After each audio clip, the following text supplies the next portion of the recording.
большинство жителей Волгограда не хотят возвращения имени Сталина.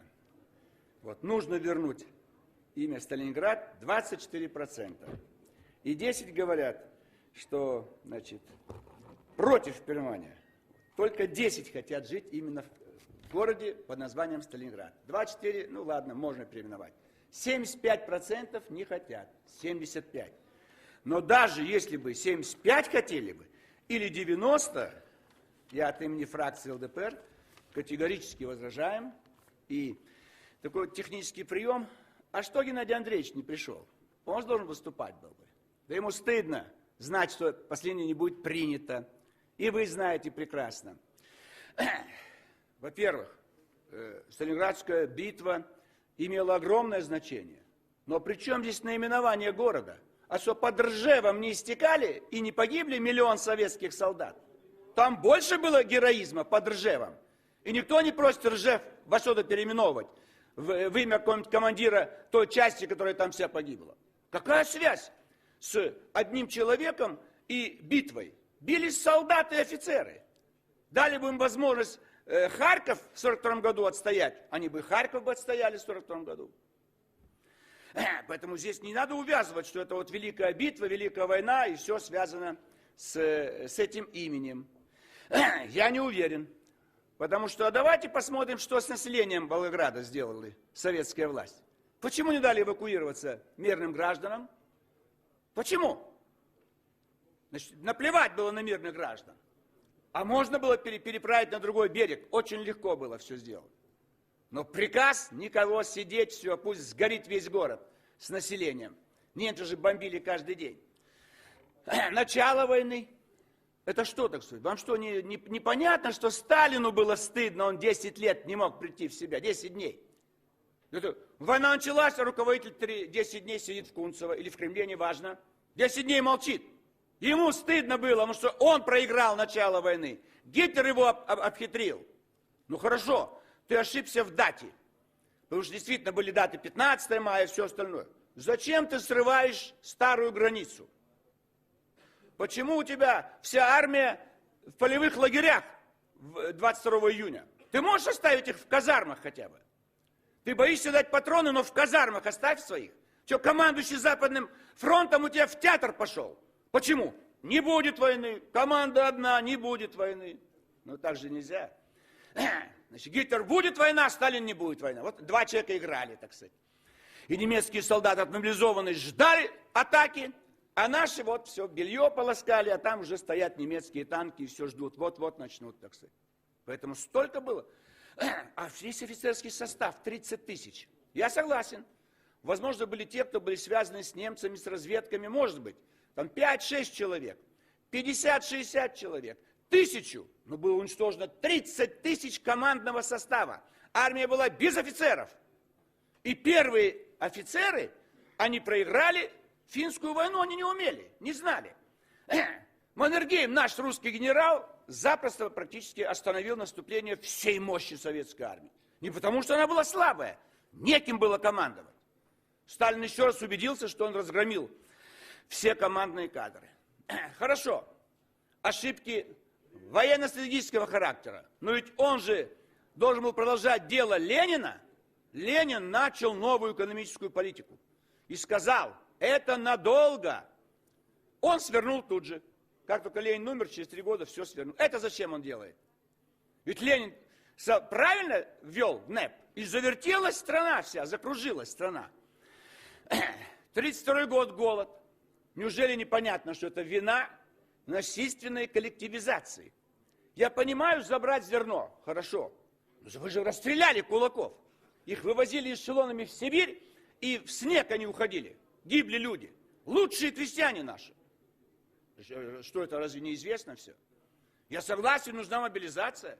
Мобилизовывайте заводы, фабрики, там, не знаю, что-то еще. Но зачем здоровых русских мужиков просто уничтожить? Вы говорите, Черчилля чтут и Франклина Рузвельта. Правильно, они никого не уничтожили ни в Америке, ни в Британии. Никого. Ни одного инженера, ни одного учителя, ни одного писателя, ни одного фермера. Они свои страны накормили, наградили и дали возможность жить лучше уже в 1945 году. А мы до сих пор не можем жить лучше. Хорошо, все закончилось. Победа. И что, Сталин отменяет День Победы? Почему он отменяет День Победы с 1945 года по 1965 ни разу День Победы? Ему стыдно было, Сталину. Он прекрасно знал, что это не День Победы. Вы победили, взяли Берлин. Но сколько он ошибок совершил, только он знал. Сколько подписано было списков к расстрелу. Ядерный щит, согласен. Но каким путем? Всех из лагерей достали. Ну хорошо, не успел Берия их расстрелять. Половину расстрелял, несколько атомщиков осталось. Вы же понимаете, что это не он ядерный щит создал, а не успел подписать приказы об окончательном расстреле всех атомщиков. Кто кибернетику остановил? Генетику кто остановил? Сегодня у нас опять смартфоны чужие. Что, русские инженеры не могли изготовить? Их выгнали, расстреляли. Русофобия, правильно говорит Геннадий Андреевич? С чего началась русофобия? Миллионы людей поехали в Европу после 17 года. Миллионы их вынудили. Поехали образованные офицеры, интеллигенция, целые теплоходы. Что они там будут говорить? Проклинать советскую власть и Советский Союз. Их же выгнали. Их оттуда вытаскивали и расстреливали. Кутепов и остальных бывших, так сказать, командующих русскими войсками. Конечно, это ненависть. Эту ненависть не Черчилль, не Рузвельт и даже не Гитлер воспитал у всей Европы, а вся вынужденная эмиграция. А после войны сколько там осталось? А при Брежневе сколько уезжало? А при Горбачеве сколько уехало? А сейчас сколько уезжает? Вы же понимаете, что все это последствия советского режима. Люди не хотят жить в условиях, когда нет свободы. У нас есть деньги, и мы не можем понять, почему нету нормальной промышленности. Потому что нету тех, кто умеет работать. Мы их сперва уничтожали, потом выгоняли. И, наконец, последнее. Нельзя давать имена политическим деятелям. Пусть будут географические названия. Депутаты, может быть, обижаются на меня, но я, не называя фамилии, вам могу сказать. Если вы выходите сюда, читаете и сообщаете всем известные вещи, вас никто слушать не будет. Поэтому впустую тратите время. Я не имею в виду сегодня, а за 20 лет я это наблюдаю. Вышел, прочитал как Пономарь, и все одно и то же. Да мы знаем про все эти проблемы, и больницы, и лекарства, все одно и то же будут повторять сейчас. По-другому надо ставить, надо говорить новое что-то.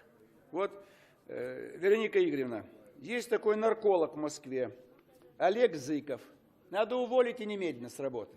Человек ничего не соображает в медицине.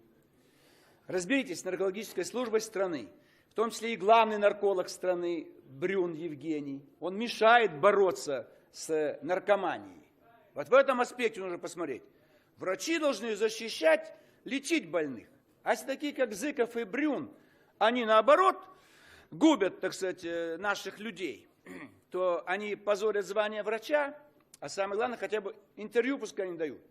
Запретите некоторым малоквалифицированным представителям медицины давать интервью, показывать свою дурость, как говорил когда-то Петр I, чтобы умели показать определенные чины в России. Вот. Это в этом аспекте надо смотреть. Конечно, надо развивать какие-то направления по оплате. Вы понимаете сегодня, как бы мы не требовали бесплатной медицины, как раз люди и стараются сунуть в карман врачу деньги. Надо отработать. Платить, может быть, надо, но платить нужно в кассу. Вот в Европе. Вы вышли от врача, за прием 80 евро, вы в кассу заплатили. Если вы малоимущий, вы идете в свою страховую компанию, и 80 евро вам вернули. Все, вопрос закрыт. А кто не малоимущий, ему просто не дадут. У него есть совести. А мы всю страну посадили на карман. Люди болеют, они готовы дать врачу. Медсестра, если получает, в Москве 15 тысяч, по-моему, в других местах еще меньше. Нянечка, если, так сказать. Вот в чем проблема. Что это вот все время мы толкаем людей сувать друг другу. Надо как-то медицину четко разделить. Врачам надо платить хорошо.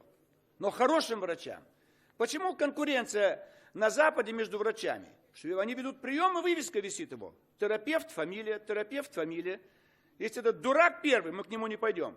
Он знает об этом. Пойдем только ко второму. Они берегут, они борются за каждого пациента. У нас отпихивают пациентов. не дорожат ими. И пациентам наплевать на имя врача. Я вас уверяю, никто из вас не вспомнит вашего первого терапевта, первого дерматолога, первого венеролога даже, редкие заболевания. Ну что они не провели впечатления никакого на вас. И они общие врачи. Мы переезжаем из места в место. И где, так сказать, этот врач семейный, так сказать, он не идет вместе с нами по жизни. Поэтому здесь надо делать. Мы готовы помогать, так сказать, и все заинтересованы. Потому что здравоохранение – это самое главное.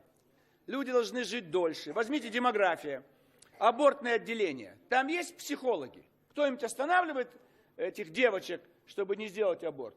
Ну, надо, чтобы кто-то был там. Я уже просил Горздрав Москвы, дайте мне возможность прийти, и я вас уверяю, из 5 я одну уговорю не делать аборт. Так никто ничего не дает. Я сколько раз писал в московское правительство, даже ответа нет. Вроде не их компетенция. Какая компетенция, слушайте? Я зайду в халате и поговорю с девочками, кто пришли, через 3 часа операция. Можно остановить, можно сделать. Мы же больше в канализацию сваливаем детей, чем рожаем. Рожаем там 1 миллион, а в канализацию 7. Да что это такое вообще? Еще платим кому-то за 2-го, за 3-го, за 4-го. За 1-го заплатите.